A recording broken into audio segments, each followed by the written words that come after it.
9%. 9% of adolescents around the world suffer from social anxiety. That is roughly 1 in every 11 teenagers.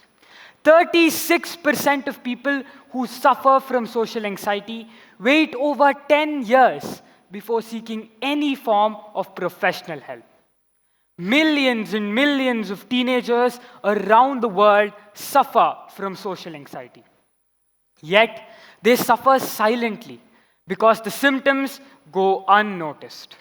Physical symptoms include shaking or trembling, sweating, blushing, and headaches. Emotional symptoms include depression, fear of embarrassment, low self-esteem, and self-consciousness.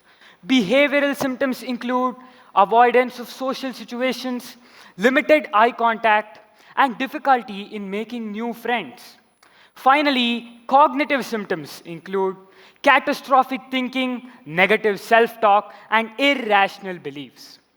I belong to that category of people who once suffered from social anxiety. Social anxiety doesn't always affect us when we are standing on such a huge stage. Sometimes it affects us when we are trying to ask small questions, introduce ourselves, make new friends, or when we are just trying to express ourselves. Anxiousness and nervousness holds us back. There was once a time where I stood on a similar stage, sharing a few words to a smaller audience. But I was motionless. Everybody's laughter echoed louder than my own heartbeat. Every pair of eyes were fixed upon me. Not with confidence or encouragement, but with judgment and disgust. I felt as though I had been pushed into some dark and forgotten corner of society, where my dreams would slowly wither away. I had no emotional safe place to run to, no shelter to seek, and no hand to hold on to. I was officially labeled incapable. But this, ladies and gentlemen, brings me to a very interesting question. Do you think the opportunities that we have in our life, maybe the ones we come across or the ones we create, are determined by the way society treats and judges us? I believed this was true for a long time. But science, now that tells a different story. According to World Health Organization, 1 in every 8 people are diagnosed with mental health disorders. Amongst young people, social anxiety is more common than we think. It's not merely shyness. It's the overwhelming fear of being rejected, criticized, or embarrassed. Another research from the National Institute of Mental Health suggests social anxiety disorder affects 7% of adults every given year. And the initial symptoms are shown when they're just little children or teenagers. These people stay silent, afraid of being ignored and judged. It convinces ordinary people that they are not enough. And this is exactly where my journey began. As a child, I was curious and cheerful. I was eager to learn new things. My parents believed I could achieve the extraordinary. My teachers appreciated me. I showed glimpses of my true oratory potential. But somewhere along the way, I began to replace my happiness with others' expectations. Instead of asking, will this make me a better version of myself? Will this truly make me happy? I began to question, will society approve of me? And in doing so, I lost myself. Bit by bit, piece by piece. Then came an ordinary day which completely transformed my life. I was in grade 2. The science examination results were published. And I scored the least in class. To many people, it was just a number. But to me, It was a verdict. Cousins and friends began to mock. Others' parents decided to set me as an example while scolding their children. Don't become like him. Imagine hearing such harsh words when you're just a little kid. I never hated science. I just hated the feeling of being bad in it. Every morning grew heavier. Some people mocked, others laughed, but most decided to ignore me and stay silent. Some wounds don't leave scars behind. Words create them, and silence deepens them. But then came one extraordinary person who refused to believe the lies that the world had told me. And that was my mother. Just as the great saying goes, a small candle can completely drive away the darkness from a room. For me, my mother was that candle. She was the catalyst I wish I always had. Whenever I felt anxious or nervous, she never forced confidence into me. She patiently held my hand and nurtured me. Every evening, she used to narrate stories of great individuals, people who once failed but regained their confidence and became successful, such as the great Sir Isaac Newton, who is suspected to have suffered from mental breakdown at a very young age. Yet, today, he is one of the best scientists, and he is the reason we know of gravity, one of the most important phenomenon in the history of science. Another example she gave was Jane Austen, an Irish novelist and feminist. At a young age, she was diagnosed with typhus and social anxiety. Yet, her determination made her literature's most iconic figure. My mother filled my bookshelves with biographies and autobiographies of great individuals, such as Freedom in Exile by Dalai Lama or My Inventions by Nikola Tesla. She narrated stories of her own childhood, stories of confidence, resilience, hope, belief. And in doing so, she built a confident young man.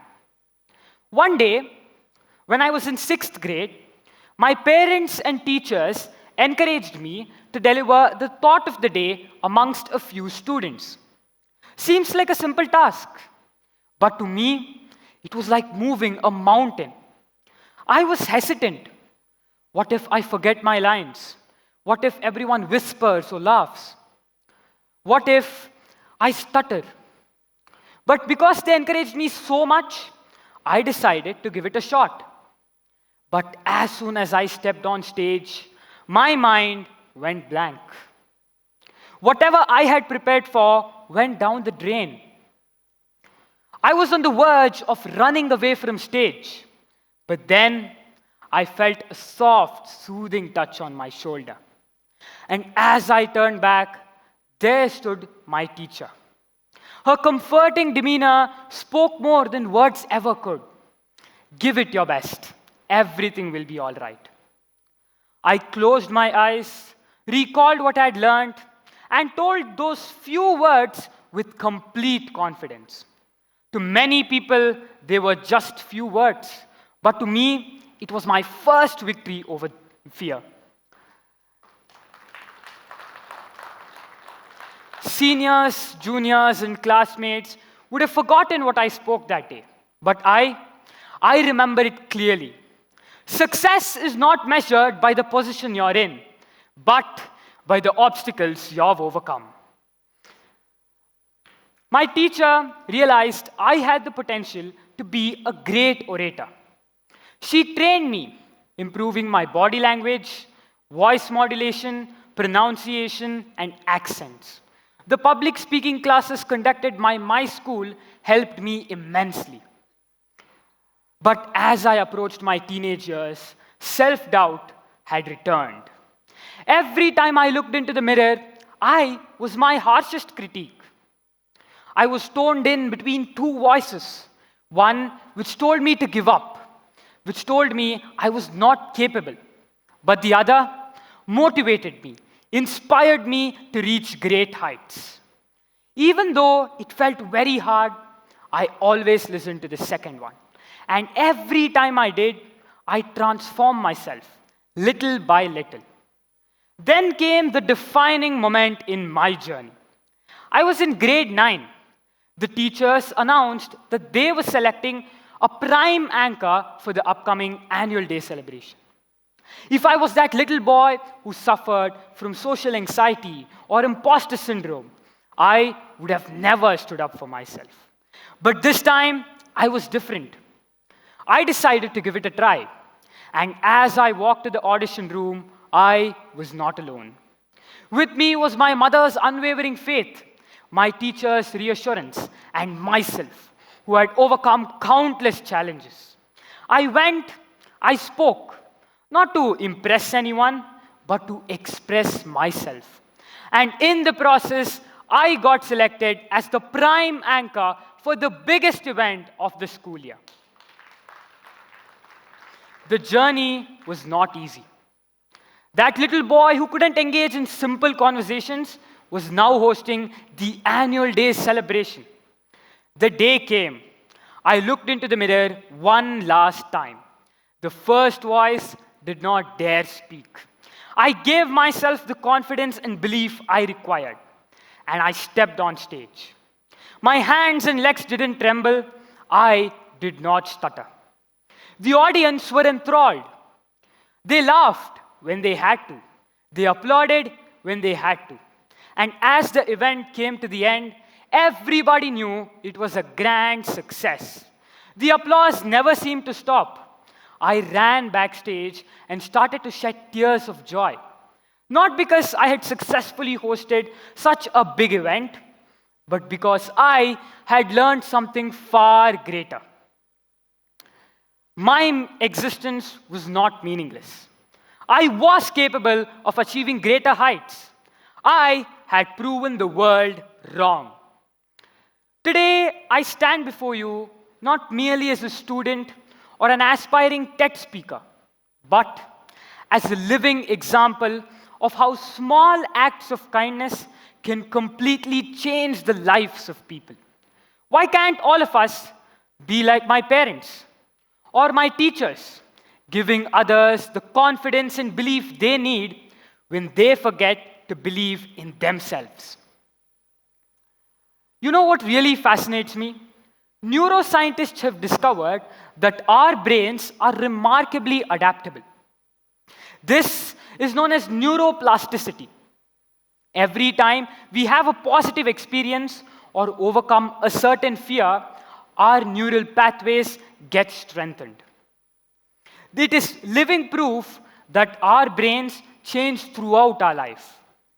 Another study conducted by Robert and Leo Jacobson concluded that certain randomly selected students excelled in academics. But why? Why only them and not the others? It's because these students were provided more opportunities and patience by their teachers, friends, and parents. This is known as the Pygmalion effect. Every time we decide to encourage someone, give them just a little compliment, their performance significantly improves. This is my journey of how I came from having fear to becoming fearless. I'm aware that many people here are capable of reaching greater heights, becoming great storytellers, entrepreneurs, engineers, scientists, and whatnot. The only fuel you require is your own confidence. The only push you need is your own belief. If you give yourself that push and that fuel, you might be standing on this very stage, sharing your ideas, your thoughts, your fears, and your experience to the entire world. Thank you, everyone.